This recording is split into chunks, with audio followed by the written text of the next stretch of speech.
Hi! Welcome to City Fever Vlogs. Ako po si Daryl at samahan niyo po ako pasyalan natin ang Eco Verde Lipa. Today, we will be featuring Eco Verde Lipa's inner unit townhouse. Umpisa pa lang bubungad na agad sa'yo ang malawak na car park. Napansin mo ba ang napakalaking bintana sa harapan? Isa lang yan sa mga tipid green features na pinopromote ng Eco Verde. Laki nga namang tipid sa kuryente kapag pasok na pasok ang natural light sa loob ng bahay mo. Kita nyo naman ang liwanag, di ba? Walang ganyan sa iba. Tayo lang ang meron yan. Ito namang ating service area ay provision para sa rainwater harvester kung saan pwede mong gamitin ng tubig ulan sa pagdidilig ng halaman o paglilinis ng sasakyan. Amazing, 'di ba? Punta naman tayo sa banyo. Ito na siguro ang pinaka-paborito kong tipid green feature dahil ang mga banyo dito ay may 2-in-1 closed coupled toilet with sink. Napakalaking tipid nga nito sa tubig dahil ang pinaghugasan mo ay pwede mong i-flush sa iyong inidoro. Amazing ulit, di ba? Okay, tapos na tayo dito sa baba. Punta naman tayo dun sa taas. Pansin mo ba ang tubular metal railings natin sa hagdan? Of course, for safety at dagdag accent na rin sa bahay. Andito na tayo sa second floor at dahil eco-friendly nga ang ating townhouse ay marami tayong bintana. Syempre para sa proper ventilation at tipid na rin sa ilaw kapag araw.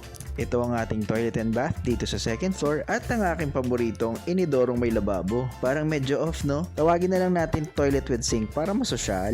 Pero kahit ano pang itawag natin dyan, nakakatuwa pa rin isipin na yung bahay mo ay may ambag sa pagpapanatili ng kalikasan. Tara at silipin naman natin ang mga kwarto dito sa taas. Let's go sa room number 1 na nakaharap sa frontage ng ating townhouse. For me, perfect nga itong kwarto na to para sa inyong mga toddlers na anak dahil ang pintuan nito ay hindi nakaharap sa hagdan. Ito naman ang ating master bedroom na may enough space kung ikaw ay maglalagay ng queen size bed or cabinet dito sa loob.